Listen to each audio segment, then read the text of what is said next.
వీళ్ళకి ఉద్యమకారులకు ఇవ్వాలంటే ఎంతో కొంత నిధులు ఖర్చు చేయాల్సిందే.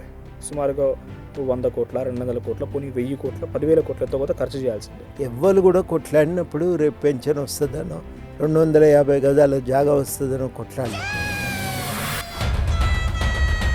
ఇప్పుడు ప్రశ్నించిన కోదండరాం గారు ఇప్పుడు అధికార పార్టీలో లేదంటే అధికారంలో ప్రజాప్రతినిధిగా ఉన్నారు. ఏం తేడా ఉంది అప్పటికిప్పటికి? అధికారుల దగ్గరికి పోగలుగుతున్నాము, చెప్పగలుగుతున్నాము, రిప్రజెంటేషన్లు ఇవ్వగలుగుతున్నాము.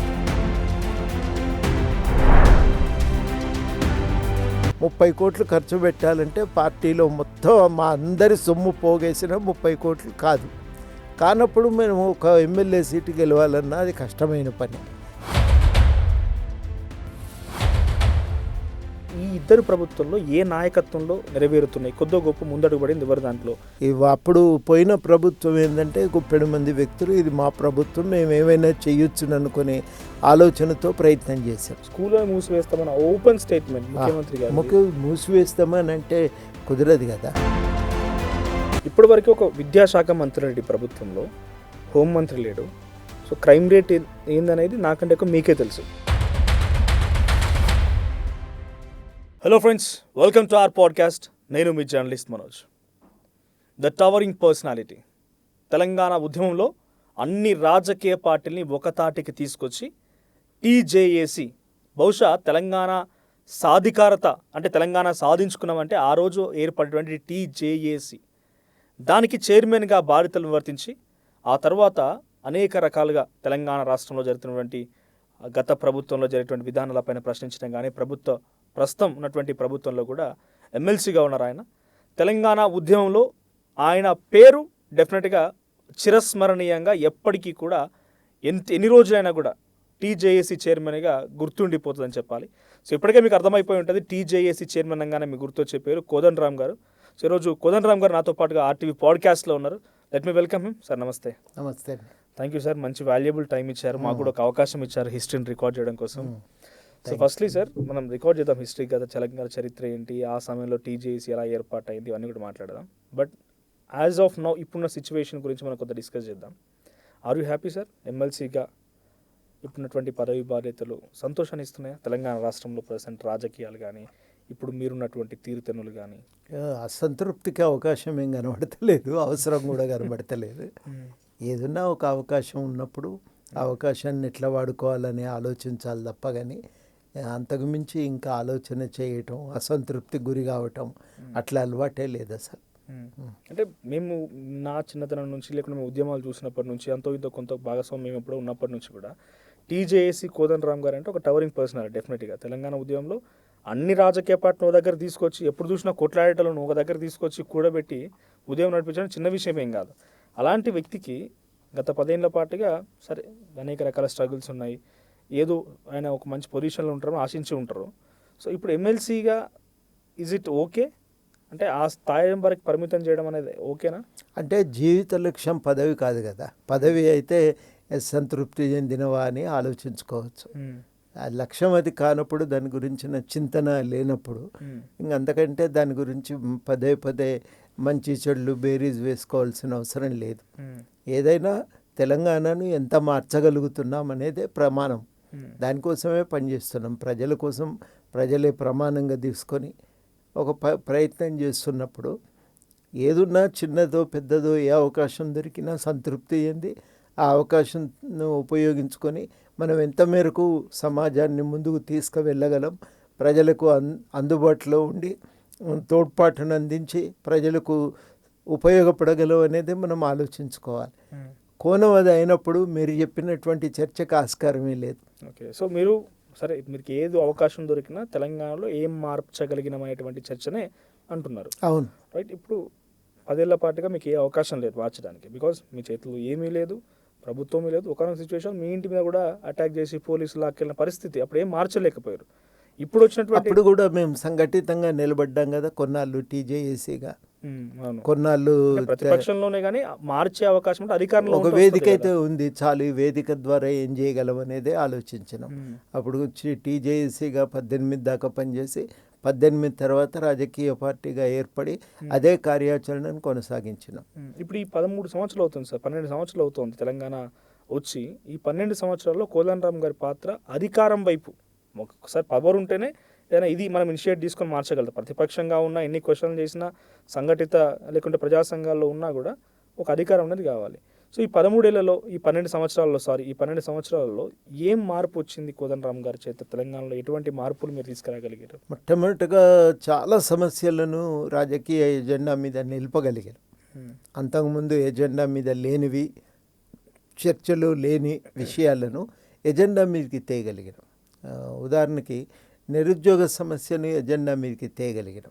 ఇది ఒక విషయం, దీన్ని సీరియస్గా ఆలోచించాలి, దీనిపైన ఒక నిర్ణయం చేయాలి, ఒక పని జరగాలి అని ప్రభుత్వాలు దృష్టి పెట్టడానికి కారణమైనాం. అది చాలా సంతోషం. నిర్వాసితుల సమస్యను కూడా చాలా తీవ్రంగానే ఎజెండా మీద తీసుకొచ్చినాం, కలిసినాం, చర్చ చేసినాం దానిపైన. అది ఎజెండా మీద నిలిపినాం. విచ్చలవిడిగా భూములు గుంజుకొని ఎల్లగొట్టాలి అనే దృష్టికోణం నుంచి మనం ఆ భూమి తీసుకోవటం అంటే చాలా వ్యతిరేకతను ఎదుర్కోవాల్సి వస్తుంది అనే భావన తీసుకొని రాగలిగినాం. ఇవన్నీ కూడా చాలా కీలకమైన అంశాలే. విద్యారంగం పైన చాలామంది నాకంటే ఇంకా ఎక్కువగా దానిపైన పనిచేస్తున్న సంఘాలు, మిత్రులు ఉన్నారు. వాళ్ళు ఏది చేసినా ఆ కార్యాచరణకు మా వంతుగా మేము తోడ్పాటు అందించగలిగినాం. మొత్తం మీదనైతే ప్రజలు ఏదన్నా ఇబ్బందులు ఎదుర్కొంటే, సమస్యలు ఎదురవుతుంటే వాళ్ళకి ఆ సమయంలో అందుబాటులో ఉండగల వేదిక ఒకటి ఉంది అని మేము చాలా సమాజంలో అందరికీ దాన్ని ఆ అందుబాటులో తీసుకురాగలిగినాం. అది మేము చేయగలిగినటువంటి ఒక గొప్ప కృషి. మామూలు విషయం కాదు కదా. జేబులో చెల్లిగవ్వ లేదు, మా చేతిలో అధికారం లేదు, కానీ సమస్య ఉంటే పరిష్కారం ఎక్కడికి పోవాలంటే పలానా దగ్గరికి పోవాలి. వాళ్ళైతే పరిష్కారానికి మనకు ఏదన్నా సహకారం అందించగలుగుతారు, నిజాయితీగా మనతో కొట్లాడతారు, విషయాలను సరిగ్గా అర్థం చేసుకొని నలుగురికి చెప్పగలుగుతారు అనే ఒక నమ్మకం మేము ప్రజల్లో కలిగించగలిగినాం. నా దృష్టిలో అదే మేము సాధించిన గొప్ప విజయం. 12 ఏళ్లలో ప్రశ్నించినటువంటి కోదండరామ్ గారు ఈ 2.5 ఏళ్ల కాలంలో ఎమ్మెల్సీగా ఇప్పుడు ఏ తేడా ఉంది? అప్పుడు ప్రశ్నించిన కోదండరామ్ గారు ఇప్పుడు అధికార పార్టీలో లేదంటే అధికారంలో ప్రజాప్రతినిధిగా ఉన్నారు. ఏం తేడా ఉంది అప్పటికిప్పటికి? ఏం తేడా ఉందంటే ఇప్పుడు కూడా అడుగుతున్నాం. కాకపోతే ఏంటంటే అధికారుల దగ్గరికి పోగలుగుతున్నాము, చెప్పగలుగుతున్నాము, రిప్రజెంటేషన్లు ఇవ్వగలుగుతున్నాము, చర్చించగలుగుతున్నాం వాళ్ళతోని. ప్రజలను ఆడిదాకా మేము వాళ్ళ గొంతును వినిపించగలుగుతున్నాం, వాళ్ళని తీసుకుపోగలుగుతున్నాం. వాళ్ళ చేత అధికారుల ముందు మాట్లాడటానికి, అధికారులకు చెప్పుకోవటానికి ఒక అవకాశాన్ని కల్పించగలుగుతున్నాం. ఇదివరకు ఆ అవకాశం మాకు లేదు, ఇప్పుడు అది చేయగలుగుతాం. ఓకే. సో ఇప్పుడు కీలక బాధ్యతలు ఉన్నాయి మీ మీద. ఉద్యమకారులను గుర్తించి ఉద్యమకారులకు సంబంధించి గవర్నమెంట్ ఇస్తానటువంటి 250 గజాల స్థలం కానీ, పెన్షన్ కానీ, గుర్తింపు కానీ దానికి ఇవ్వడానికి బాధ్యతలు ఉన్నాయి. సో చాలామంది ఉద్యమకారులు సార్, ఎందుకంటే ఇప్పుడు తెలంగాణలో ఇంటింటి నుంచి ఉద్యమాలు చేస్తున్నారు. ప్రతి ఇంటి నుంచి బయటకు వచ్చి ఒకరు బోనం ఎత్తో, ఒకరు బతుకమ్మ పట్టుకోనో, నాగలు పట్టుకోనో, రైతుల నుంచో, మహిళల నుంచో, ప్రతి వర్గాలు, సింగరేణి కార్మికులు, విద్యుత్ కార్మికులు, ఎన్టీపీసీలో ఉన్నటువంటి కార్మికులు కానీ, లేకుంటే మహబూబ్ నగర్లో వలస కార్మికులు వీళ్ళందరూ వచ్చి ఉద్యమాలు చేసిన వాళ్ళు కానీ, ఎవరి స్థాయిలో వాళ్ళు చేశారు కదా. ఎలిజిబిలిటీ ఎట్లా సార్? ఏ రకంగా ఇప్పుడు తీసుకోబోతున్నారు? ఎలిజిబిలిటీ ఎంతమందిని గుర్తించడానికి అవకాశం ఉంది? ఎలిజిబిలిటీ అంటే ఇంకా మాట్లాడుతున్నాము. రేపు కీలకంగా టీజేఎస్సీ స్టీరింగ్ కమిటీతో ఉంది, ఆ తర్వాత టీజేఎస్సీ జిల్లా కమిటీలతో ఉంది. అట్లా ఇంకా 22 దాకా ఈ చర్చలు కొనసాగుతున్నాయి. కాబట్టి ఇప్పటికిప్పుడు ఒక నిర్ధారణకు మేము కూడా రాలేం.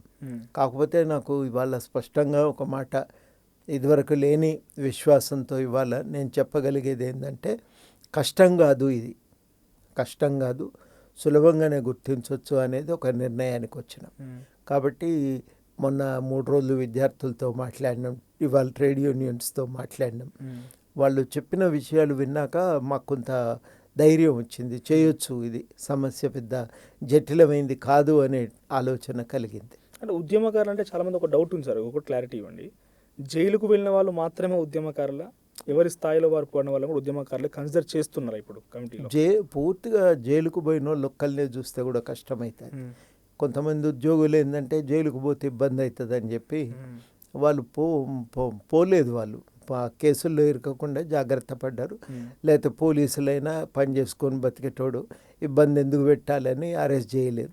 ఒకవేళ అరెస్ట్ అయితే ఏదో వేరే పేరు చెప్పిండ్రు, కాబట్టి ఆ ఇబ్బందులు ఉంటాయి. అవన్నీ అధిగమించవచ్చు. అది పెద్ద కష్టమైనటువంటి విషయం కానే కాదు. వాళ్ళను ఇప్పుడు ఏమవుతుందంటే ఒక నిర్మాణంలో ఉండి పనిచేసే వాళ్ళు ఉంటారు. కేసున్నా కేసు లేకపోయినా అట్లా పనిచేసిన వాళ్ళని గుర్తించాలనేదే అందరూ చెప్తున్నటువంటి సూచన. దాన్ని ఇంకా కొంత వింటుంటే ఇంకొంత స్పష్టత వస్తుంది. ఇంకా ఫిల్టరింగ్ జరుగుతూ ఉన్నాయి అంటే ఇంకా ఇప్పటికీ ఫిల్టర్ మొదలుపెట్టలే. వింటున్నాం ఇప్పుడు అన్ని సంఘాలు, ఉద్యమంలో పాల్గొన్న అన్ని సంఘాలతో మాట్లాడి వాళ్ళ అభిప్రాయాలు తీసుకుంటున్నాం, స్వీకరిస్తున్నాం. ఆ అభిప్రాయాలను స్వీకరించిన తర్వాత వాళ్ళు ఏమనుకుంటారనేది అప్పుడు మాకు ఆలోచన వస్తుంది. నాకంటే ఎక్కువ చాలా స్పష్టంగా మీకే తెలుసు తెలంగాణ ఉద్యమకారుల ఆలోచన ఏంది, ఆ రోజు ఉద్యమకారులు ఎందుకు ఉద్యమాలు చేశారు అనేది. ఉద్యమకారులు ఈరోజు ఏదో రేవంత్ రెడ్డి ప్రభుత్వం వస్తుందనో, రేవంత్ రెడ్డి ప్రభుత్వం 250 గజాల స్థలం వస్తుందనో, వాళ్ళకు గుర్తింపు వస్తానో, పెన్షన్ ఇస్తానో ఉద్యమాలు చేయాలి. ఆ రోజు కూడా వాళ్ళ లక్ష్యాలు వేరు. ఆ లక్ష్యాలు ఇప్పుడు వీటితో ముడిపెట్టొచ్చా? ఇది ఓకేనా, సక్సెస్ అయినా, లేకపోతే కూడా సరిపెట్టొచ్చా ఉద్యమకారుల యొక్క ఇదే మీ లక్ష్యం అన్నట్టుగా వదిలిపెట్టొచ్చు? ఎట్లని కాదు, కానీ ఒకటే చాలా నాకు అనిపిస్తున్నది ఏంటంటే, నేను ఈ కమిటీలో ఉండటానికి కూడా అదే ప్రధాన కారణం. మన వెంట ఉండి కొట్లాడి ఇవాళ ఇబ్బందుల్లో ఉంటే వాళ్ళను ఆదుకోవటానికి చిన్నదైనా ఓ ప్రయత్నం చేయటం అయితే అవసరం. ఆ ప్రయత్నం గవర్నమెంటే మొదలుపెట్టినప్పుడు చాలా సీరియస్గా తీసుకోవాలి ఇంకా దాన్ని. అది మేము చేస్తున్న ప్రయత్నం. ఎందుకంటే మనతోనే ఉన్నారు, నడిచినరు, కొట్లాడినరు, ఆర్థికంగా చితికిపోయినరు, వదిలిపెట్టిపోవటానికి లేదు కదా. మన ప్రయాణం కూడా పూర్తి కాదుగా. వాళ్ళని వదిలిపెట్టిపోతే ప్రయాణం కూడా పూర్తి కాదు. వాళ్ళని ఆదుకోవాలి, వాళ్ళని నిలబెట్టాలి.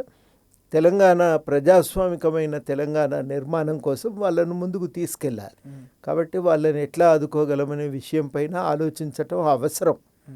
అది కనీసం ఒక తృప్తి అయినా మిగులుతుంది కదా. వాళ్ళ కోసం ఆలోచించినాం, ఒక ప్రయత్నం చేసినాం, మనవంతుగా ప్రయత్నం కొంత ముందుకు పోయింది అన్న రోజు మనకు కూడా ఒక తృప్తి ఉంటుంది కదా. అరే మనం మన వాళ్ళ కోసం ఏదో చేయగలిగినాం అనేది. ఆ తృప్తి కోసమైనా మేము సీరియస్గానే ఈ పని చేయాలని నిర్ణయించుకున్నాం. మీ ఆలోచన చాలా గొప్ప సార్. డెఫినెట్గా వాళ్ళకు ఆర్థిక సహాయం కావాల్సిందే. కానీ నాకు ఒక యంగ్ జనరేషన్గా లేకపోతే నాకు అనిపించే మాట ఏంటంటే, పబ్లిక్లో కొంతమంది మాట్లాడుతున్న మాట ఇంకోటి ఏంటంటే, సో ఇప్పుడు వీళ్ళకి ఉద్యమకారులకు ఇవ్వాలంటే ఎంతో కొంత నిధులు ఖర్చు చేయాల్సిందే. సుమారుగా 100 కోట్ల, 200 కోట్ల, పోనీ 1000 కోట్ల, 10,000 కోట్ల ఎంతో కొంత ఖర్చు చేయాల్సిందే. ఈ ఖర్చు చేసి ఆ ఉద్యమకారులకి ఈ రకమైన వెసులుబాట్లు కనిపించడం గొప్పదా? వాళ్ళు ఏ లక్ష్యం కోసం అయితే ఉద్యోగాలు కావాలనుకున్నారు, గతంలో ఉద్యోగాలు నిరుద్యోగులు రోడ్లెక్కి ధర్నాలు చేసిర్రు, ఇప్పుడు ఇంకా ధర్నాలు జరుగుతున్నాయి. దిల్సుఖ్ నగర్లో అరెస్టు జరుగుతున్నాయి, అశోక్ నగర్లో మెరుపుదారులు రాత్రే నిరుద్యోగులంతా రోడ్డు మీదకి వచ్చి ఆందోళనలు చేపడుతున్నారు. రైతుల్లో కష్టాలు ఉన్నాయి, సామాజిక తెలంగాణ ఇంకో అంశం, ఇవన్నీ ఉన్నాయి, ముడిపడి తెలంగాణ అంటే తెలంగాణ రాష్ట్రం జాగ్రఫికల్ విడిపోవడంతో పాటు ఇవన్నీ కూడా కొన్ని అంశాలుగా దాంట్లో ఇమిడింపై ఉన్నాయి. కాబట్టి వాళ్ళకి ఈ పథకాలు కరెక్ట్గా ఇంప్లిమెంట్ చేయడం, వాళ్ళ లక్ష్యాలు నెరవేర్చడం కోసం ఈ ప్రయత్నం గొప్పదా, లేకుంటే వాళ్ళకి ఈ రకంగా పెన్షన్లు వాళ్ళ కేటాయింపులు గొప్ప అనుకుంటున్నారా? మీరు అన్నట్టుగా ఎవ్వరు కూడా కొట్లాడినప్పుడు రేపు పెన్షన్ వస్తుందనో 250 గజాల జాగా వస్తుందనో కొట్లాడలే. ఎవ్వరు కొట్లాడినా తెలంగాణ వస్తే చాలనుకున్నారు. ఆ రోజు తెలంగాణ సాధన కోసం ఏం చేయటానికైనా సిద్ధపడ్డారు. ఇంకా ముందు వెనుక ఆలోచించలే, తమ భవిష్యత్తు గురించి ఆలోచించలే, తాము చేసే ఉద్యోగం ఉంటుందా పోతుందా అని భయపడలేదు. అది ఆ రోజున్న పరిస్థితి, మానసిక స్థితి. అది ఆ మానసిక స్థితి ఇప్పటికి కూడా ఉన్నది, అదేం పోలేదు.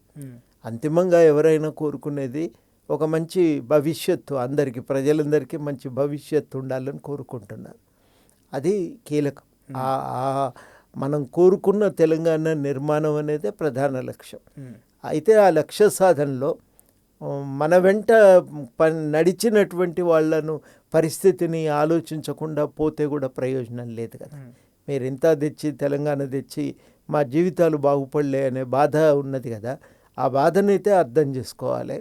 చేతనైన కాడికి కొంతైనా వాళ్ళకు మనం ఏదన్నా చేయూతను అందించగలగాలి. అది నా దృష్టిలో ఈ ప్రయత్నం. చాలా ఇది మీరు అన్న మాట 100కి 100 వాస్తవం. దాంతో అంగీకరిస్తున్నా. నేను అనేది ఏమంటే, ఉద్యమ లక్ష్యమైనటువంటి ఒక ప్రజాస్వామిక తెలంగాణ సాధించుకోవాలి. మధ్యన చాలాసార్లు రాహుల్ గాంధీ లాంటి వాళ్ళు మాట్లాడేది తెలంగాణ అనేది ఒక స్వప్నం, అంతిమంగా స్వప్నం సాకల్యం కావాలి.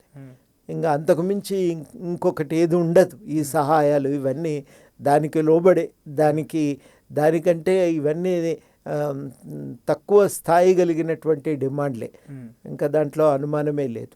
సో ఇంకోవైపు సార్, 2 ప్రభుత్వాలు చూసినాం మనం. కేసీఆర్ ప్రభుత్వం, రేవంత్ రెడ్డి ప్రభుత్వం చూస్తూ ఉన్నాం. అది 10 సంవత్సరాల పరిపాలన, ఇది 2.5 సంవత్సరాల పరిపాలన. ఆ రోజు తెలంగాణ లక్ష్యాలేంటి, తెలంగాణ ప్రజలు ఏం కోరుకుంటున్నారు, తెలంగాణ సమాజం మొత్తం బయటికి వచ్చి 1 మిలియన్ మార్చ్ రూపంలో, సింగరేణి బాయ్కాట్ రూపంలో, లేకుంటే రకరకాల ట్రేడ్ యూనియన్ మీరు చెప్తున్న వాళ్ళందరూ కూడా బయటకు వచ్చింది దేనికోసం? ఆ లక్ష్యాలు ఈ ఇద్దరు ప్రభుత్వంలో ఏ నాయకత్వంలో నెరవేరుతున్నాయి? కొద్దో గొప్ప ముందడుగు పడింది ఎవరు? దాంట్లో ఎవరు బెటర్గా ఉంది ఇప్పుడు లక్ష్యాల వైపుగా పరిపాలన?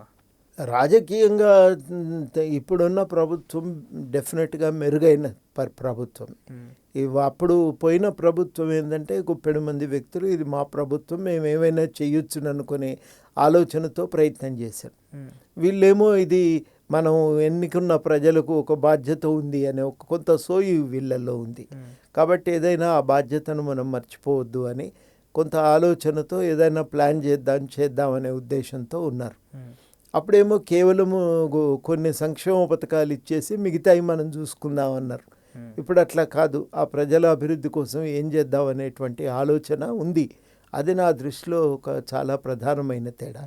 అయితే ఆర్థిక రంగానికి వచ్చేసరికి ఆర్థిక అభివృద్ధిలో ఏం జరగాలి అనే విషయంలో ఇంకా కొంత భిన్నత్వం రావాలి. భిన్నత్వం అనే దానికంటే ఇంకా కొంత స్పష్టత రావాలి, ఇంకా కొంత లోతైనటువంటి ఒక అవగాహన రావాలి. నా దృష్టిలో ఆ విషయంలో, ఆ రంగంలో ఇంకా చాలా చర్చ చేయవలసిన విషయాలు, మార్పులు తేవలసిన అవసరము ఉంది. దానికి అక్కడ నేను అనుకోవటము, ఉదాహరణకు ఉపాధి కల్పన కీలక అంశంగా ఉండాలి. ఆ ఉపాధి కల్పన అనేది కోసం ఒక నైపుణ్యాభివృద్ధిని చేయాలి. యువతలో నైపుణ్యాభివృద్ధి కోసం ఒక ప్రయత్నం బాగుంది. అది కానీ నైపుణ్యం కూడా పెంపొందించుకున్న యువతకు ఉపాధి అవకాశాలు ఎట్లా కల్పిస్తాం? మనదంటూ ఒక బ్లూ ప్రింట్ ఉండాలి. ఆ బ్లూ ప్రింట్ ఏది ఇప్పటి వరకు ఇంకా రూపొందలేదు. నా దృష్టిలో అది ఒక కీలకమైన సమస్య. అంటే 2 ప్రభుత్వాలు రూపొందలేదు ఇంకా, ఏ రకంగా లక్ష్యం నెరవేరాలనే బ్లూ ప్రింట్ అది ఇంకా రాలేదు. అయితే వాళ్లకు వీళ్ళకు తేడా ఏంటంటే కనీసం వీళ్ళు చర్చకు స్వీకరించారు, ఆ విషయాలను చేద్దామనే ఒక బాధ్యతను అంగీకరిస్తున్నారు. దానికి కావలసిన కొన్ని సదుపాయాలు అయితే ఏర్పాటు చేసిండ్రు. ఉదాహరణకి స్కిల్ యూనివర్సిటీ పెట్టిండ్రు. ఇదివరకున్న ఐటీఐలను మెరుగుపరిచి దాన్ని అడ్వాన్స్డ్ ట్రైనింగ్ సెంటర్స్గా, దాన్ని టెక్నికల్ సెంటర్స్గా వాటిని మార్చిండ్రు. పాలిటెక్నిక్స్ను అభివృద్ధి చేస్తున్నారు అన్ని జిల్లాలలో కూడా. కాబట్టి నైపుణ్యాభివృద్ధి చేయాలని నిర్ణయించుకోవటం బాగుంది. కానీ నైపుణ్యాభివృద్ధి తర్వాత ఉపాధి కల్పన కోసం ఏం చేయాలనే విషయం మీద కొంత భిన్నంగా ఆలోచించాలి. చిన్న సూక్ష్మ పరిశ్రమలు రావాలి. అవి ఎట్లా వస్తాయి? దీనికి పెద్ద పరిశ్రమలకు కావలసినన్ని వనరులు, పెట్టుబడులు అవసరం లేదు. కానీ అట్లాంటి వాటిని కూడా మనం పెట్టకపోతే, ఉపాధి కల్పనే కనుక చేయలేకపోతే పూర్తిగా వ్యవసాయం మీదే ఆధారపడి బతకటం కుదరదు. పూర్తిగా సేవారంగం మీద, అంటే స్విగ్గీ జొమాటోల మీద ఆధారపడి, ఓలా ఊబర్ల మీద ఆధారపడి గిగ్ వర్కర్స్గా బతకటం అనేది సాధ్యం కాదు. ఇవి మించి ఇంకేదో జరగవలసిన అవసరం ఉంది. అదంతా కూడా ప్రజల అవసరాలను తీర్చగల ఉత్పత్తులను గృహ పరిశ్రమలుగా, చిన్న పరిశ్రమలుగా ఎక్కడికక్కడ పట్టణాల్లో, పల్లెల్లో, మండల కేంద్రాల్లో ఉత్పత్తి చేయగలిగితే అక్కడ ఉపాధి దొరుకుతుంది. వ్యవసాయ అనుబంధ రంగాలు బలపడతాయి. దానివల్ల ప్రజల కొనుగోలు శక్తి పెరుగుతుంది. పెరుగుతున్న కొద్దీ పెద్ద కంపెనీలకు కావలసిన మార్కెట్ విస్తరిస్తుంటుంది. నా దృష్టిలో ఇది సీరియస్గా ఆలోచించవలసిన అవసరం ఉంది. వ్యవసాయం చిన్న రైతుల చేతుల్లో ఉంది. వాళ్ళు పెట్టుబడి పెట్టలేని స్థితిలో ఉన్నారు. పెట్టుబడి దొరకక అప్పుల పాలవుతున్నారు. ఒక ప్రత్యామ్నాయమైనటువంటి ఒక సాంకేతిక పరిజ్ఞానం, తక్కువ ఖర్చుతో వ్యవసాయం చేసుకోవటానికి ఒక సాంకేతిక పరిజ్ఞానాన్ని అభివృద్ధి చేయాలి. పూర్తిగా వ్యవసాయమే కాకుండా వ్యవసాయానికి అనుబంధంగా పాడి పరిశ్రమను కానీ, ఇతర రంగాలను కానీ మనం వృద్ధి చేసుకోవాల్సిన అవసరం ఉంది. డీసెంట్రలైజ్డ్గా ఉండాలి, నంబర్ 1. నంబర్ 2, చిన్న సన్న రైతులు, నిరుద్యోగులైన యువకులు దాంట్లో భాగస్వామ్యం పొందగలగాలి. వాళ్ళ వల్ల వాళ్ళకు బతుకు తెరువు దొరకాలి. ఇవన్నీ ఇంత బ్రీఫ్ మీరు చెప్తున్నారు కదా సార్. 2 గవర్నమెంట్స్లో మళ్ళీ మనం కంపేర్ చేయాలి. డెఫినెట్గా తెలంగాణ వచ్చిన తర్వాత బిఫోర్ తెలంగాణ, ఆఫ్టర్ తెలంగాణ ఎట్లా కంపేర్ చేసినామో, తెలంగాణ ప్రత్యేక రాష్ట్రం ఏర్పడ్డాక కూడా కేసీఆర్, రేవంత్ని కంపేర్ చేస్తేనే పబ్లిక్ రేపు నిర్ణయించేది ఓటు పరంగా కూడా అట్లే. కాబట్టి ఈ 2.5 yearsలో మీరు చెప్పే ప్రయత్నాలు రేవంత్ రెడ్డి ముందు వరుసలో తీసుకెళ్ళగలిగిందా, లేదు కేసీఆర్ ఎంప్లాయ్మెంట్ ఆపర్చునిటీ క్రియేట్ చేయగలిగిందా? ఎంప్లాయ్మెంట్ ఆపర్చునిటీస్ ఎవరి ద్వారా సాధ్యం అవుతాయని అనిపించింది మీకు? అప్పుడు వాళ్ళ దగ్గర ఆ ప్లానే లేదు, ఆలోచనే లేదు, దాన్ని చర్చించడానికి సిద్ధంగా లేరు. గట్టిగా అడిగితే అరెస్ట్ చేసి కేసులు పెట్టిండ్రు, జైళ్ళకు తోచిండ్రు తప్ప వాళ్ళు ఎన్నడూ కూడా మాట్లాడాలి. 1,60,000 ఉద్యోగాలు క్రియేట్ చేయగలిగినామంటారు వాళ్ళు 10 ఏళ్ళల్లో. 1,60,000 అనేది కరెక్ట్ కాదు. అది వాళ్ళు 10 ఏళ్లలో సృష్టించిన ఉద్యోగాలు 90,000 93,000 ఉంటాయి. మొత్తానికి 1,00,000 లోపే, 1,00,000 కంటే ఎక్కువ ఏం చేయలేదు. అంటే 10 ఏళ్లలో ఆ రకంగా వాస్తవానికి కేసీఆర్ అధికారంలోకి ప్రభుత్వ ఉద్యోగులు 90,000 మంది అంటారా? మ్యాక్సిమం అంతే, అంతకుమించి ఇయ్యలేదు. ఈ క్వశ్చన్ డెఫినెట్గా బీఆర్ఎస్ పార్టీకి సంబంధించిన కేటీఆర్ ఇంకొకటి కూడా, ఈ ఐటీ మొత్తం డెవలప్ అయింది మాతోనే, అనేక ఐటీ కంపెనీలు వచ్చినాయి, ఎక్కడెక్కడో ఐటీ కంపెనీలు పెట్టగలిగినాం, ఈరోజు తెలంగాణ ఈ స్థాయిలో ఐటీ హబ్గా మారింది, బెంగళూరు తర్వాత మనదుండే, ఇప్పుడు బెంగళూరు కంటే ముందు మనమే ఉన్నాం. నిజమే. మరి చిన్న నిరుద్యోగులైన యువకులకు ఎంతమందికి అవకాశం కల్పించారు, అది కదా ప్రశ్న. ఆ ప్రశ్నకు ఇది సమాధానం కాదు. మీరు ఒకటి చేసినామని చెప్తున్నారు, యాపిల్ పళ్ళ గురించి అడుగుతుంటే మీరు మామిడి పళ్ళ గురించి వివరణ ఇస్తున్నారు. యాపిల్ పళ్ళ గురించి చెప్పమని అంటున్నా. నిరుద్యోగ సమస్యకు పరిష్కారం ఏం చేసిండ్రు అంటే నేను ఐటీ తెచ్చినా అని చెప్తున్నారు. ఐటీ ఇక్కడ వాళ్ళకు ఉద్యోగాలు రావాలని ఏం లేదు. దేశవ్యాప్తంగా అనేక మంది వచ్చి హైదరాబాద్లో చేరుతున్నారు, పనిచేసుకుంటున్నారు, బతుకుతున్నారు. దానివల్ల కొంత చుట్టూ అల్లుకొని కొన్ని చిన్న చిన్న అవసరాలు పెరుగుతున్నాయి. అక్కడ కొంతమంది తెలంగాణ పిల్లలు పనిచేసుకోవచ్చు, బతకవచ్చు కాక, కానీ అది చాలదు. దానివల్ల ఒక జొమాటోనో, స్విగ్గీనో, లేకపోతే ఒక ఓలానో, ఊబరో, లేకపోతే ఆ మామూలుగా సైకిల్ మోటార్ ట్యాక్సీలో వీళ్ళకి కొంత అవకాశాలు దొరకవచ్చు.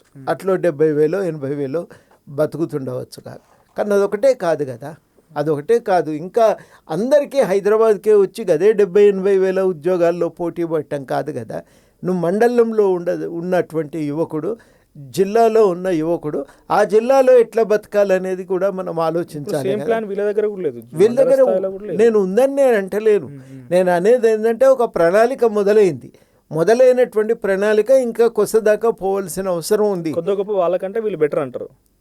కరెక్ట్. మీరు ఇప్పుడు సేమ్ క్వశ్చన్ సార్, ఇది మీరు చెప్తున్న మాటలు చాలా అద్భుతంగా అనర్గళంగా చెప్తున్నారు. ఏ డెవలప్మెంట్ కావాలో ఎలా ఉందనేది మీకు తెలుసు, ఎలా ఉంటే ఏది అనేది. ఇది చెప్తుంది టీజేఎస్ చైర్మన్గా కోదండరామ్ గారా, ఎమ్మెల్సీ కోదండరామ్ గారా? రెండు వేరు కాదు కదా.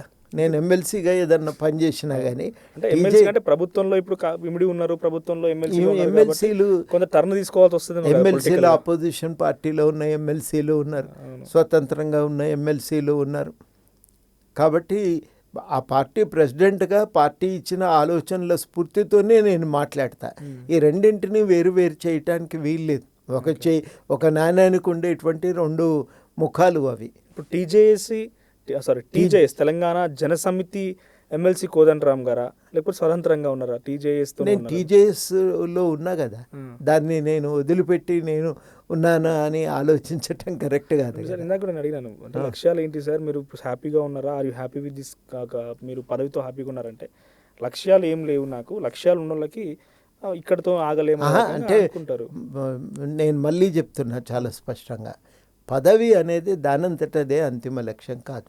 మొన్న నేను ఎమ్మెల్సీ అయినాక పూర్వ విద్యార్థిని, ఇప్పుడు ఒక యూనివర్సిటీలో ప్రొఫెసర్గా పనిచేస్తుంది. ఆ అమ్మాయి ఏమన్నదంటే, ఈ అధికారమే లక్ష్యంగా పనిచేస్తేనేమో నువ్వు మాకు దొరకవు, ఈ అధికారం లక్ష్యాల సాధన కోసం ఉపయోగపడే విషయంగా చూస్తే, అంటే ఒక సాధనగా చూస్తున్నావా, అంతిమ లక్ష్యంగా చూస్తున్నావా అని.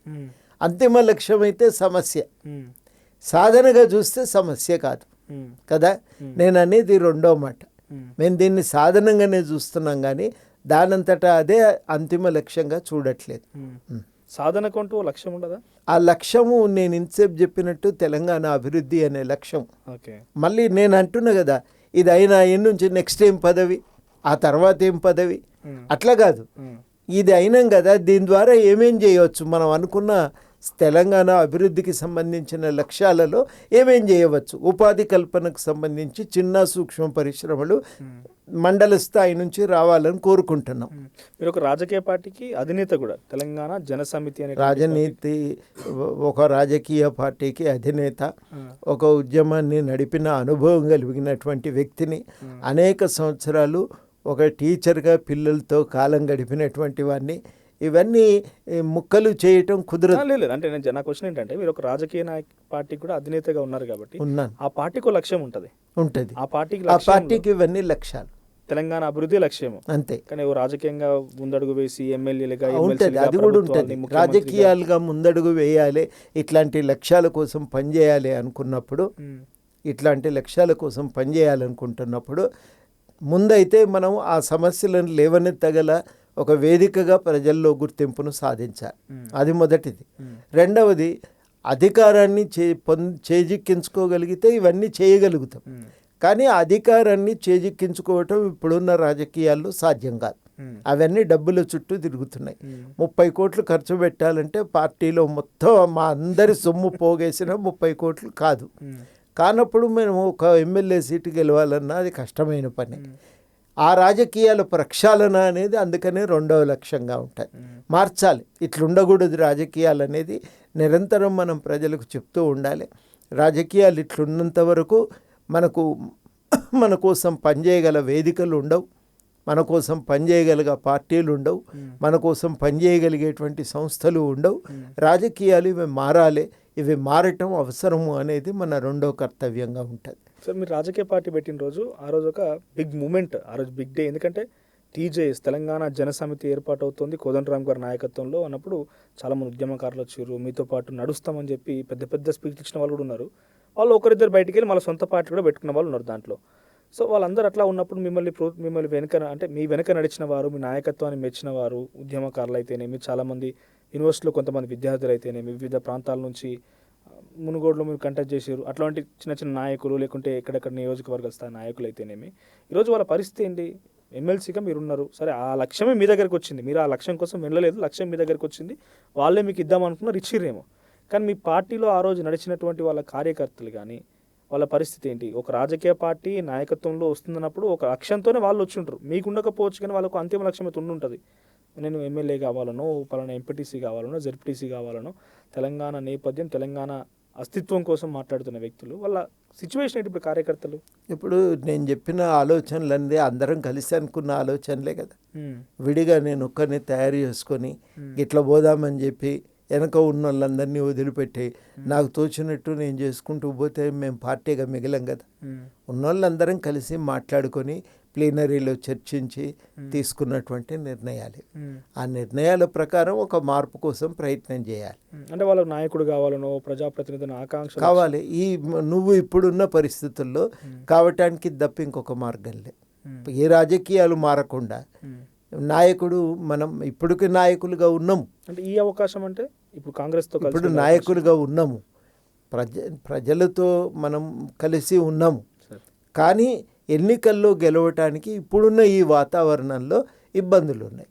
కాబట్టి ఆ వాతావరణం మార్చటం అనే రాజకీయమే ప్రధానం చేసుకోకపోతే మనం అనుకున్న ఆ వ్యక్తిగతమైన లక్ష్యమైన నెరవేరటం సాధ్యం కాదు. ఈ రెండింటి మధ్యన వైరుధ్యం ఏం లేదు. ఇది చేరుకోవాలి. మామూలు ప్రజలు నాయకులు కావాలి, మామూలు ప్రజల ఆకాంక్షలను వ్యక్తీకరించగలగాలి, ఆ సమస్యల పరిష్కారం కోసం పనిచేయగలగాలి, వాళ్ళకు తోడ్పడగలగాలి అని అనుకుంటే, జీవితాశయం అనుకుంటే ఎప్పుడు సాధ్యమవుతుంది? ఈ రాజకీయాల్లో సాధ్యమా? అందరికీ తెలుసు అది సాధ్యం కాదని. అంటే ఎవరైనా డబ్బునున్నోళ్ళు తీసుకుపోయి ఆడ కూర్చోబెట్టాలి, ఏదో ఒక పార్టీని తీసుకుపోయి ఆడ కూర్చోబెట్టాలి. ఎందుకు చేస్తారు? ఎవరు చేయరు. ఈ మార్పు సమాజంలో రావాల్సినటువంటి అవసరం ఉంది. ఇప్పుడు ఇవన్నీ నేను కొత్త విషయాలు కాదు. నిన్ననో మొన్ననో కొమ్మిడి నరసింహారెడ్డి గారు, మొన్ననే చనిపోయారు. కొమ్మిడి నరసింహారెడ్డి గారు భువనగిరి మాజీ ఎమ్మెల్యే, అత్యంత ఆదర్శనీయమైనటువంటి వ్యక్తి. ఆయన మొదటి ఎన్నికలకు కొంత అమ్ముకొని ఏదో గెలిచిండు, రెండో ఎన్నికల్లో గెలిచిండు. కానీ కొమ్మిడి నరసింహారెడ్డి గారు ఒక సాధారణ ఎమ్మెల్యేగా అక్కడి ప్రజల యొక్క సమస్యల పరిష్కారం కోసం నిరంతరం ప్రయత్నం చేశాడు. నేననేది అటువంటి రాజకీయాలు. ఏదో నేను ఇంకా అంతకంటే గొప్ప లక్ష్యాలను కూడా నేనేమి ఊహించట్లేదు. మీరు కొమ్మిడి నరసింహారెడ్డి గారు తనకు చాతని తిరగగలిగినన్ని రోజులు ఒక డొక్కు స్కూటర్ వేసుకొని సంచిలో ఫైళ్ళు కాగితాలు పెట్టుకొని ఆఫీసుల చుట్టూ తిరిగేది. ఇది మా భువనగిరి ఆలేరు ప్రాంతాన్ని ఎట్లా అభివృద్ధి చేయాలని తపనబడేది. నిమ్స్ కోసమని మన అక్కడ ఆసుపత్రి కోసమని కట్టిన బిల్డింగ్ బీబీ నగర్, అది వృధా కావద్దు, దాన్ని నిమ్స్గానే మార్చాలి అని చెప్పి కొట్లాడినటువంటి వాడు. ఆ తర్వాత ఎయిమ్స్ అయింది. ఎవరు చేస్తారండి ఇవాళ? ఏ రాజకీయ నాయకుడు అంత సీరియస్గా అట్లా ఒక సమాజాభివృద్ధి లక్ష్యంగా పనిచేసే వాళ్ళు ఎవరున్నారు? కానీ 70ల దాకా 80ల దాకా అటువంటి తరం ఉంది. నేను పెద్ద పెద్ద గాంధీ మహాత్ముడు అట్లాంటి పేర్లు చెప్తలేను నేను. చొక్కారావు గారు ఉన్నారు, ఆయన అట్లనే బతికిండు, ప్రజల కోసమే సేవ చేయాలని తాపత్రయపడ్డాడు, వాళ్ళ కోసం తిరిగిండు, పనిచేసిండు, బతికిండు. వెంకట్రావు గారు టీడీపీలో ఉండగా చనిపోయిండు, ఆయన చంపినరు ఆయనని నక్సలైట్లు. హుజురాబాద్లో ఎమ్మెల్యేగా ఉండేది, మామూలు పని చేసుకుని బతికిండు, ప్రజల కోసం నిలబడ్డాడు, ఏ సమస్యలు వచ్చినా లేవని. అటువంటి రాజకీయాలు నర్రా రాఘవరెడ్డి గారు లేరా? బస్సుల్లో తిరిగి ఆటోల్లో తిరిగి పనిచేసి పెట్టి ప్రజలకు ఉత్తరం రాసేది, మీరు చెప్పిన పనికి జరిగింది, జరగకపోతే ఈ కారణాల వల్ల జరగలేదు, అయినా ప్రయత్నం కొనసాగిస్తున్నా అని వాళ్ళకు ఉత్తరం రాసి తెలియజెప్పేది. ఆ రోజు సెల్ ఫోన్లు లేవు, ఫోన్లు లేవు. నేను పెద్దవేమీ ఊహించట్లేదు. నేను అనేది ఏంటంటే, భారతదేశం లాంటి దేశంలో రాజకీయాలు ఆ రకంగా ఉండకపోతే, ప్రజల కష్టాలను వ్యక్తీకరించగలిగేటువంటి నాయకత్వం కనుక లేకపోతే అది చాలా సమస్యలకు కారణమవుతుంది. అది ఏమవుతుంది, నెరవేరినప్పుడు ఏదో ఒక హింసగా అది బద్దలయ్యే ప్రమాదం ఉంటుంది. అట్లా జరగకూడదనే ఉద్దేశంతో మనం ఈ ప్రయత్నం చేస్తున్నాం. తెలంగాణ రాష్ట్ర సాధన కోసం కొట్లాడినా, ఎందుకంటే ఉన్న నాయకత్వాన్ని జవాబుదారీతనం లేదు, తెలంగాణ అభివృద్ధి పట్ల పట్టుదల లేదు, ఆ పట్టింపు లేని నాయకత్వం పోవాలి అనేది మొదటి దశ, ఒక పోరాటం. జయశంకర్ గారు మాతో ఊకనేది, ఇది అయిన తర్వాత మళ్ళీ పోరాటం ఉంటుంది తెలంగాణ అభివృద్ధి కోసం అని చెప్పి. ఆ అభివృద్ధి కోసం జరిగే పోరాటం మళ్ళీ కొనసాగించాలి. దాన్ని మేము చేసినాం. 2018 దాకా కొట్లాడినాక మాకు అర్థమైంది ఏంటంటే, రాజకీయాలు ఇట్లున్నంతకాలం నువ్వేం చేసినా ప్రజలకు మనం ఏం మేలు చేయలేమని. ఆ మేలు చేయాలంటే ఈ రాజకీయాలు మారాలి. ఆ మార్పు కోసం ప్రయత్నం చేద్దామని మొదలుపెట్టినాం. ప్రయత్నం చేస్తున్నాం. ఆ ప్రయత్నంలో అందరూ మీలాగే ఉంటారా అంటే ఆలోచనే ఇదే అందరిది.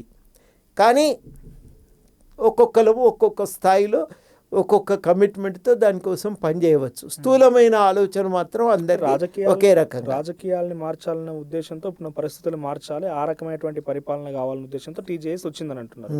సో టీజేఎస్ వచ్చింది మొదట కూటమితో, అప్పుడు ఉత్తమ్ కుమార్ రెడ్డి గారు పిసిసి ప్రెసిడెంట్ గారు కూటమితో నడిచింది, ఎన్నికల్లో పోయారు. అప్పుడు సరే ఏ లక్ష్యం కోసం అయితే మార్చాలని వచ్చిర్రో ఆ లక్ష్యం మహాకూటమిలో నిలబడ్డదా? తర్వాత గోయింగ్ ఆన్ డేస్ తర్వాత మళ్ళీ మీరు బయటకు వచ్చారు, అనేక ఉప ఎన్నికలు వచ్చినాయి. మోస్ట్లీ మీరు కంటెస్ట్ చేసిన పెద్ద ఉప ఎన్నిక అంటే మునుగోడు ఉప ఎన్నిక నడుస్తున్న ప్రకరణంలో 2023 ఎలక్షన్స్ మళ్ళీ వచ్చినాయి. మళ్ళీ కాంగ్రెస్ పార్టీకి సపోర్ట్ ఇచ్చి ఒక్కో చోట కూడా కంటెస్ట్ చేయలేదు. కోదండరామ్ గారు నేను అనుకున్నప్పుడు చాలా వరకు నేనే వార్తలు చెప్తున్న టైంలో రకరకాల చర్చలు వచ్చినాయి, రామగుండంలో కంటెస్ట్ చేస్తారని, మంచిర్యాల, రకరకాల జరిగినాయి.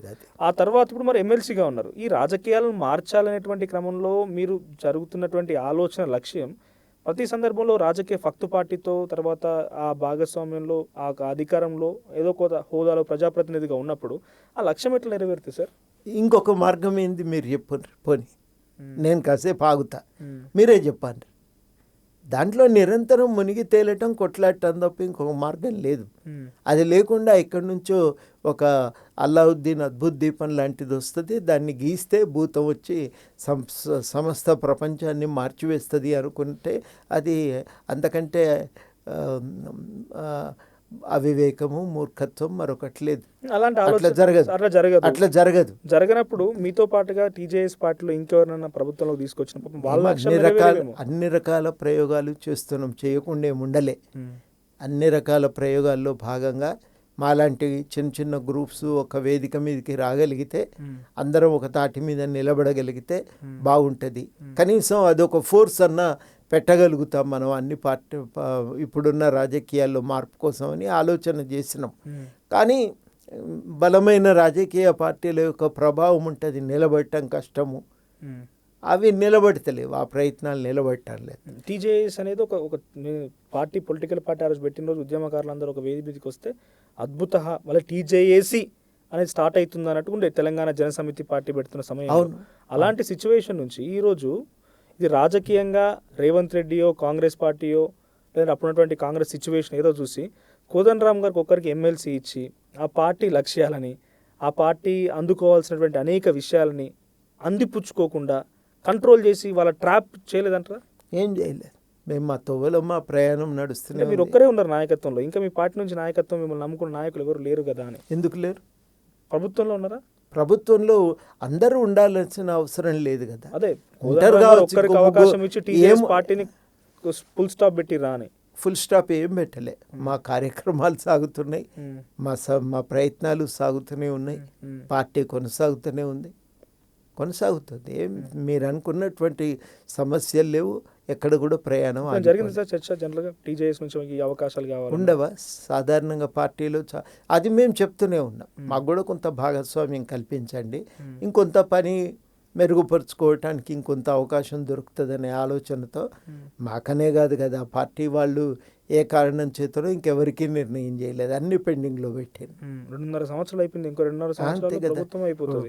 మంత్రివర్గం కూర్పే ఇంకా పూర్తి కాలేదు కాబట్టి అది మా ఒక్కరి సమస్య అని కాదు.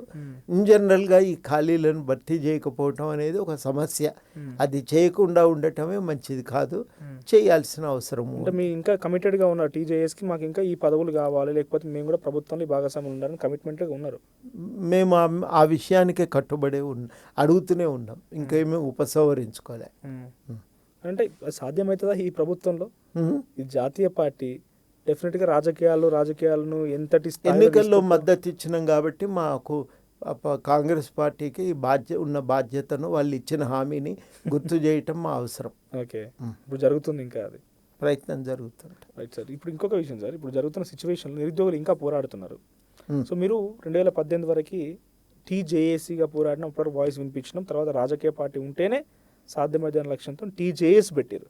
టీజేఎస్ పరంగా కూడా అక్కడిక్కడ జరిగిన ధర్నాలకి, నిరసనలకి, కాళేశ్వరం సంబంధించిన అనేక విషయాలు మీరు వచ్చారు స్వయంగా. అప్పుడు ఇంకా టీజేఎస్ పార్టీ రాలేదు ఇంకా అప్పుడు, కానీ మీరు ఫైట్ చేస్తారు 2016 నుంచి కూడా నడుస్తున్నది. ఇలా ప్రశ్నిస్తూ వెళ్ళిపోయారు. అప్పుడు మీకున్న సిచ్యువేషన్ ఏంటి? సరే కేసీఆర్ గారితో నడిచిన, టీజేఏసీ పెట్టిన, ఆయనతో సన్నిహిత సంబంధం, తర్వాత విడిపోయింది అని మాట్లాడదాం. బట్ ఇప్పుడు ఉన్న సిచ్యువేషన్లో కోదండరామ్ గారు ప్రభుత్వంలో భాగస్వామిగా ఉన్నారు, ఎమ్మెల్సీగా ఉన్నారు కాబట్టి కోదండరామ్ గారు క్వశ్చన్ చేయడం ఆపేసిరా? ఏం లేదు. నిరుద్యోగులు ధర్నాలు చేస్తున్నారు, రైతులు ఊరియా సమస్యలు ఉన్నాయి, అక్కడక్కడ ఫుడ్ పాయిజన్లు జరుగుతున్నాయి, మునుపెట్లా మాట్లాడినామో ఇప్పుడు కూడా మాట్లాడుతున్నాం. ఇంటర్నల్ వేదికల మీద మాట్లాడుతున్నాం, అధికారుల దగ్గర మాట్లాడుతున్నాం, వాళ్ళని తీసుకెళ్లి రిప్రజెంటేషన్స్ ఇస్తున్నాం ఆ సమస్యల మీద, ఏవి ఆపలేదు. అంటే పబ్లిక్లో క్వశ్చన్ రైజ్ కదా, ఆ రోజు క్వశ్చన్ చేసిన కోదండరామ్ గారు ఇప్పుడు కాంప్రమైజ్ అయ్యారు, అధికారులు ఇంటర్నల్ ఇస్తే అట్లేం లేదు. ఫుడ్ పాయిజన్తోని కొన్ని 4-5 మరణాలు సంభవించిన పిల్లల్లో. ఇప్పటికీ తెలంగాణ వచ్చి పుష్కర కాలం అయినాక కూడా ఫుడ్ పాయిజన్ ఇంకా జరుగుతున్నాయి, పిల్లలు చనిపోతున్నారు ఆ సాంబార్లలో బళ్ళు లేని, ఇలాంటి ఇష్యూస్ వచ్చినప్పుడు కానీ, గురుకుల స్కూళ్ళకి రెంటు కట్టక తాళాలు వేసినప్పుడు కానీ, ఇప్పుడు డైరెక్ట్గా స్కూళ్ళని ఎత్తేస్తామనేటువంటి సిచ్యువేషన్ మీద మాట్లాడుతూనే ఉన్నాం. ఇప్పటికి గ్రౌండ్కి వెళ్ళి గ్రౌండ్లో సందర్శించడం లాంటి యాక్టివిటీస్, కొన్ని ఆర్గనైజేషన్ పరమైన ఇబ్బందులు ఉన్నాయి. దానివల్ల కొన్ని పనులు మేము అనుకున్నటువంటి అంత స్పీడ్గా, వేగంగా, సమగ్రంగా చేయలేకపోతున్నాం. వాస్తవం మీరు అన్నది. అవి నిర్మాణంలో పార్టీలో ఉన్న కొన్ని ఆర్గనైజేషనల్ ఇష్యూస్ కారణంగా జరుగుతున్నాయి. ఎమ్మెల్సీగా కూడా సార్ మీకు వచ్చిన అవకాశం ఒకసారి వచ్చింది, ప్రమాణ స్వీకారం చేశారు, తర్వాత వితిన్ నో షార్ట్ టైం కోర్టుకు పోవడం, కోర్టు ఏదో వద్దని చెప్పడం, అది అయిపోయింది, మళ్ళీ వచ్చింది, మళ్ళీ కోర్టుకు వెళ్ళడం, ఇలా 2-3 సార్లు జరుగుతూ వచ్చింది. నిజంగానే కోదండరామ్ గారికి ఒక మంచి పదవి ఇచ్చి కోదండరామ్ గారిని స్థాయిలో చూడాలనుకుంటే, మీ ఇందాక అన్నారు మంత్రివర్గాల్లో కూడా ఖాళీలు ఉన్నాయి, ఇంకా 2 ఖాళీలు పూరించాలని చెప్పి ఒక చర్చ జరుగుతుంది. విద్యాశాఖ మంత్రిగా కోదండరామ్ గారిని నడిపించాలని సోషల్ మీడియాలో అప్పుడప్పుడు చర్చలు కొన్ని మీడియా సంస్థలు, వెబ్సైట్ రాసుకొస్తూ ఉంటాయి, వార్తలన్నిటి కూడా అది తీసుకోవచ్చు. కానీ కోదండరామ్ గారిని ఒకసారి ఇవ్వడం, మళ్ళీ వద్దని చెప్పడం, వద్దని చెప్పడం, ఇవన్నీ ఇన్ని జరుగుతూ ఉంటే మీరు ఎక్కడ కూడా ఇది ఏంటి అన్నట్టుగా ఒక క్వశ్చన్ మిమ్మల్ని మీరు రేజ్ చేసుకోలేదు ఎప్పుడు? ఏమవసరం అండి, ఏమవసరం దాని మీద మాట్లాడటం? ఉంటే ఉంటుంది, పోతే పోతుంది. దాని మీదే ఆధారపడి బతుకుతలేము, దాని మీదే ఆధారపడి కార్యక్రమాలు చేస్తలేము. అందుకని అదే ఒక ప్రధానమైన చర్చనీయ అంశం కాదు కదా. అంటే ఈ షఫ్లింగ్ ఇవన్నీ చూసినప్పుడు అరే నేను ఇట్లా అవ్వడం ఏంటని ఎప్పుడు అనుకోలేదు మీరంతటా మీరు? అంత సీరియస్గా దృష్టి పెట్టలేదు. రోజువారీ కార్యక్రమాలు, పనులు సాగుతూనే ఉంటాయి, వస్తుంది పోతుంది, అది వేరే విషయం. ఓకే.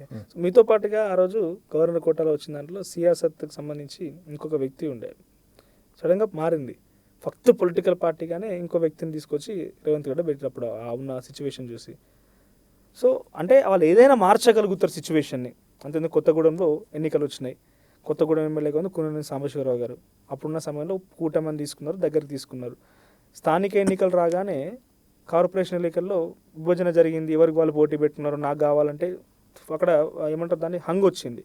నాకు ఇది నీకు ఇది అని చర్చలు జరిగినాయి. అవసరమైతే ఆ చర్చలు జరుగుతూ ఉన్నాయి. అంటే వాళ్ళతో పాటు ఉన్నా కూడా ఒక ఫక్త్ రాజకీయాల్లోకి వచ్చినప్పుడు రాజకీయంగానే ఆలోచిస్తారు. సో రాజకీయాల్లాగానే వాళ్ళు చేస్తారు. వాళ్ళు ఎట్లా తట్టుకుంటున్నారు మీరు? అంటే ఇలా మార్పులు కానీ ఎప్పటికి కోదండరామ్ గారికి ఇదే గౌరవం ఇక్కడ కూడా దొరుకుతుందని గ్యారంటీ లేదు కదా. లేదు అది ప్రధానం కానే కాదు అంటున్నాను నేను. అది ప్రధానం కానే కాదు. అంటే లేదు అని మీకు తెలిసినా కూడా వాళ్ళతో ట్రావెల్ చేస్తున్నారంటే ఎట్లా? ఎందుకు ఇప్పుడు సిపిఐ కలిసి ప్రయాణం చేయటం ఆపిందా? ఆపలేదు. స్థూల జాతీయ స్థాయి, రాష్ట్ర స్థాయి రాజకీయ పరిస్థితులను చూసి నిర్ణయం తీసుకుంటాం కానీ మనకొచ్చే పదవులను బట్టి నిర్ణయం చేస్తామా? చేయం కదా. అది ప్రధానం కాకూడదు కదా. రాజకీయ పార్టీ నిర్ణయాలలో వ్యక్తులు ప్రధానమైపోయి ప్రజలు అప్రధానమైతే అది కరెక్ట్ కాదు. ప్రజలే ప్రధానం కావాలి. ప్రజలు ప్రధానమై ప్రజల అవసరాలను బట్టి స్థూల రాజకీయ వాతావరణంలో ఏం చేస్తే బాగుంటుంది అనేది ఆలోచించి నిర్ణయం తీసుకోవాలి. అది తప్ప ఇంకొక ఆలోచన ఎందుకు ఉంటుంది? ఉండదు కదా. మీకు కూడా తెలుసు లాంగ్ లాస్టింగ్గా ఉండదు, ఇది ఇట్లాగే కొనసాగదు. వాళ్ళ రాజకీయాల్లో ఏదైనా చేయవచ్చు తెలుసు.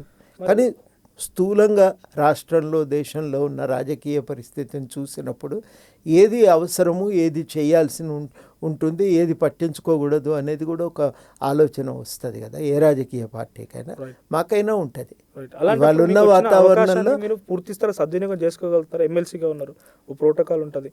పలానా ఎడ్యుకేషన్ దగ్గరికి పోయి ఒక రివ్యూ, అంటే రివ్యూ ఇన్ సెన్స్ పూర్తి స్థాయిలో కాదు, ఒక వివరణ అడగవచ్చు, ఓ రిప్రజెంటేషన్ ఇవ్వచ్చు. విద్యార్థులందరూ నిరసన వ్యక్తం చేస్తున్నారు, మీ సమస్య ఏంటని నిరుద్యోగి దగ్గరికి అడగవచ్చు. ఓ పలానా యూనివర్సిటీతో సంబంధించి ఆ సమస్యలు ఉన్నాయి, కేయూనో కానీ, ఓయూనో కానీ, తెలంగాణ యూనివర్సిటీ కానీ, ఇంకేదైనా యూనివర్సిటీలు ఉన్నాయి, అడికెళ్ళి అడగవచ్చు. సో ఉన్న దాంట్లో మీరు సద్వినియోగం చేసుకోవడంలో మీరు సక్సెస్ అవుతున్నారా? మీకున్న పదవిని కానీ, ప్రోటోకాల్ని కానీ ఆ చర్చల దాకా వెళ్ళటం సాధ్యమవుతుంది. అన్నీ కూడా మనం ఆశించిన విధంగా నిర్ణయాలు జరుగుతాయా? జరగాయి. మళ్ళీ అదొక పోరాటమే.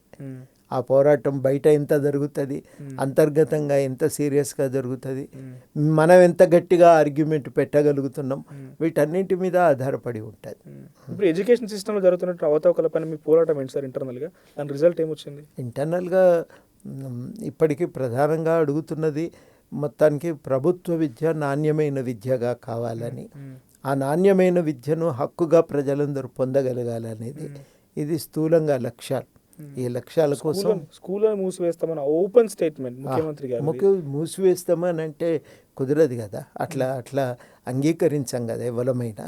అది మేమందరూ మా మిత్రులందరూ చేస్తున్న పోరాటానికి మేము కూడా సంఘీభావం తెలిపినాం. తప్పకుండా ఆ మూసివేత అనే ఆలోచన ఉపసంహరించుకోవాలని చెప్పినాం. ఇంటర్నల్గా కూడా మేము గవర్నమెంట్కి చెప్పినాం, ఇది కరెక్ట్గా మా పద్ధతి కాదు. రేవంత్ రెడ్డి గారు కలుస్తారు. రేవంత్ రెడ్డి గారికి చెప్పలే కానీ వాళ్ళ సలహాదారులకి, అధికారులకు చెప్పినాం, ఇది కరెక్ట్ కాదు మీ ఆలోచన, ఇది ప్రజల్లో తీవ్రమైన వ్యతిరేకతకు కారణమవుతుంది అనే మాట కూడా మేము చెప్పినాం. చెప్పినప్పుడు అట్లా చేసిన అన్ని ప్రకటనలు ప్రకారమే మేము పోతామని ఏం కాదు కదా. మేము కూడా అట్లేమీ అనుకోవట్లేదు. అట్లా మూసివేత ఎందుకు ఉంటుందండి, ఉండదు అనేది వాళ్ళు ఇచ్చిన హామీ. అయితే బయట మనం అడగవలసిన అవసరం అయితే ఉంది. అందరు కలిసి అడుగుతూనే ఉన్నాం. ఇంటిగ్రేటెడ్ స్కూళ్ళ విషయంలో కానీ, ఈ ఫుడ్ పాయిజన్లకు సంబంధించిన అంశాల విషయంలో కానీ.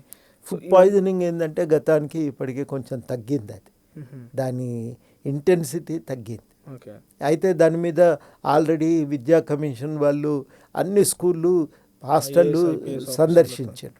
విరివిగా సందర్శించిన తర్వాత వాళ్ళు కారణాలు ఏంటి అనేది ఐడెంటిఫై చేసి పరిష్కారానికి కొన్ని మార్గాలు ప్రభుత్వం ముందు పెట్టారు. ప్రభుత్వం వాటిని ఒకటొకటిగా అమలు చేస్తున్నది కాబట్టి కొంత తగ్గినాయి. మునుపట్లాగా లేదు, రోజుకొకటి అన్నట్టుగా లేదు, తగ్గినాయి. కాబట్టి ఒక ప్రయత్నం జరుగుతున్నప్పుడు మనం కూడా ఇంకా కొంత అవకాశం ఇచ్చి చూద్దామని అనుకుంటాం కదా. ఇప్పటి వరకు ఒక విద్యాశాఖ మంత్రి రెడ్డి ప్రభుత్వంలో హోంమంత్రి లేడు. సో క్రైమ్ రేట్ ఏందనేది నాకంటే ఎక్కువ మీకే తెలుసు. క్రైమ్ రేట్ ఎట్లా ఉంది, క్రైమ్ రేట్ పరిస్థితి ఏంది, ఎట్లా జరుగుతుంది అనేది. విద్యాశాఖ మీద ఒక రివ్యూ లేదు ఇప్పటివరకు, మీకు తెలుసు. సో ఇట్లాంటి సిచ్యువేషన్ ఎందుకు లేదండి? అది కరెక్ట్ కదా. ఫార్ఫెచ్డ్ ఆర్గ్యుమెంట్ అవుతుంది.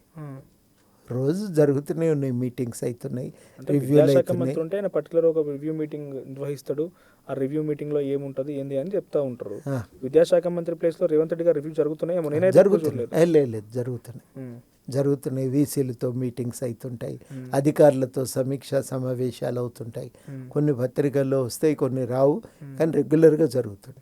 దాన్ని ఏం సార్ట్ అవుట్ చేయాలనుకున్నారు సార్? ఇప్పుడు విద్యాశాఖలో జరుగుతున్నటువంటి విషయాలపైన ఏం సార్ట్ అవుట్ చేశారు ముఖ్యమంత్రి గారు దాంట్లో? అది మీరు వాళ్ళ డిపార్ట్మెంట్ని అడగండి. ఎప్పుడైనా ఇట్లే నన్ను పిలిచినట్టు వాళ్ళ అధికారులను పిలిచి అడగండి, ఏమేమి ఆలోచించారు, ఏమేమి చేసిండ్రు అని. ఒక ప్రయోగంగా విద్యా కమిషన్ వారు తెలంగాణ పబ్లిక్ స్కూల్ని 6 రూట్లలో అభివృద్ధి చేశారు. నేను ఆ స్కూల్కు వెళ్ళి చూసిన, ఎందుకంటే ప్రయత్నం జరుగుతున్నప్పుడు ఏది కరెక్ట్గా జరుగుతుంది, ఏది లేదు అనేది కూడా మనం చూసుకోవాలి. కాబట్టి వెళ్ళిన దాంట్లో చాలా దాదాపు ఒక సగం రోజు వాళ్ళతో ఆ స్కూల్ అంతా తిరిగి చూసి నాకు అది నచ్చింది. అది అట్లాంటి స్కూళ్ళు ప్రతి మండలానికి 4-5 వస్తే చాలా నాణ్యమైన విద్య పిల్లలందరికీ కూడా ఉచితంగా నాణ్యమైన విద్య అందుతుంది. అవి రావాల్సిన అవసరం ఉందని నేను భావిస్తున్నాను. మళ్ళీ నేను ఇంప్లిమెంట్ అయిందా సార్ అని ఎందుకు అడుగుతున్నానంటే, మీరు అన్నారు విద్యా కమిషన్ అన్నారు. విద్యా కమిషన్ చైర్పర్సన్గా ఉంది ఆక్నూరు మురళి. ఆయన రిజైన్ చేశారు ఈ మధ్య కాలంలో. ఆయన ఒక రిపోర్ట్ బయటకు వచ్చింది, చాలా చర్చ జరిగింది. ఏంది, గవర్నమెంట్ స్కూల్ టీచర్లకి అదొక చిన్న భాగము, ఒక 4 లైన్లను పట్టుకొని మొత్తం స్కిప్పింగ్ దట్, అదొకటి మనం స్కిప్ చేసినా కూడా ఒక ఫీజు నియంత్రణ అనేది ఉండాలి. హైదరాబాద్లో స్కూల్ ఎల్కేజీ పిల్లలు జాయిన్ చేయాలంటే 1,00,000-2 లక్షలు. ఈ ఫీజు నియంత్రణ మీద ఒక కమిటీ వేసి దానికి కొన్ని నిధులు కేటాయించి వాళ్ళకు జీతభత్యాలు ఇచ్చి వాళ్ళకు ఆఫీస్ పెట్టించింది. అదేదో మంచి ఆలోచనతోనే తీసుకుంది. ఆ రిపోర్ట్ని బుట్టదాఖలు చేసిర్రు, రిపోర్ట్ కనీసం కన్సిడర్ చేయలే. ఆయన సరే ఎందుకు రిజైన్ చేసారో వ్యక్తిగత అభిప్రాయం ఆయన ఎక్కడ చెప్పలేదు, ఇంకా బయటికి ఎక్కడ బహిరంగంగా చెప్పలేదు. సో టర్మ్ అయిపోయింది, రిపోర్ట్ ఇచ్చిన నా బాధ్యత అయిపోయింది కాబట్టి నేను వదిలేదు. దాని ఇంప్లిమెంటేషన్ ఏది మరి ముఖ్యమంత్రి? ఇప్పుడు దాని ఇంప్లిమెంటేషన్ వారు కేశవరావు గారికి మళ్ళీ దీని అన్నింటినీ చూసి ప్రతిపాదనలు తయారు చేసే బాధ్యత అప్పచెప్పిండ్రు. 2.5 ఏళ్ల కాలంలో ఇచ్చిన విద్యాశాఖ కమిషన్ రిపోర్ట్ తయారు చేస్తే దానికి మళ్ళీ ఇంకొక అసైన్ చేసి ఇంకొక అది కరెక్ట్ కాదు. తాత్సర్యం చేయకుండా వేగంగా అమలు చేయాల్సిన అవసరం ఉంది. స్థూలంగా చాలా మంచి విషయాలు ప్రాక్టికల్గా అమలు చేయగలిగేటువంటి సూచనలు ఉన్నాయి.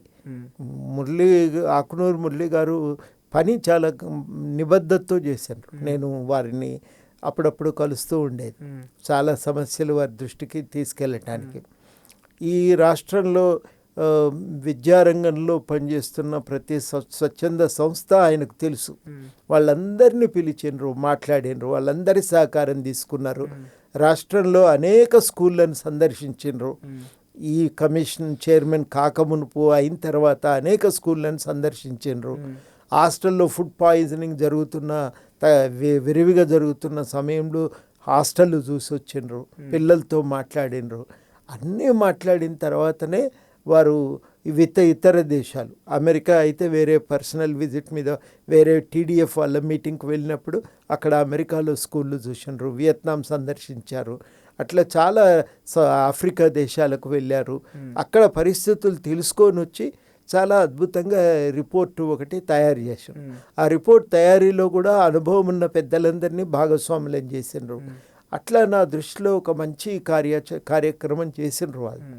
అంత మంచి కార్యక్రమం చేసి ఒక మంచి నివేదికను వారు తయారు చేసినటువంటి నేపథ్యంలో నేను అనుకోవటము ఆ పని ఇంకా సీరియస్గా ముందుకు తీసుకెళ్లాల్సిన అవసరం ఉంది. నా దృష్టిలోనైతే మురళి గారిని కంటిన్యూ చేస్తూ ఆ నివేదికను అమలు చేయటానికి సీరియస్గా ప్రయత్నం చేస్తే బాగుంటుంది అనేదే నాకున్న అభిప్రాయం. Thank you sir, thank you for your valuable time.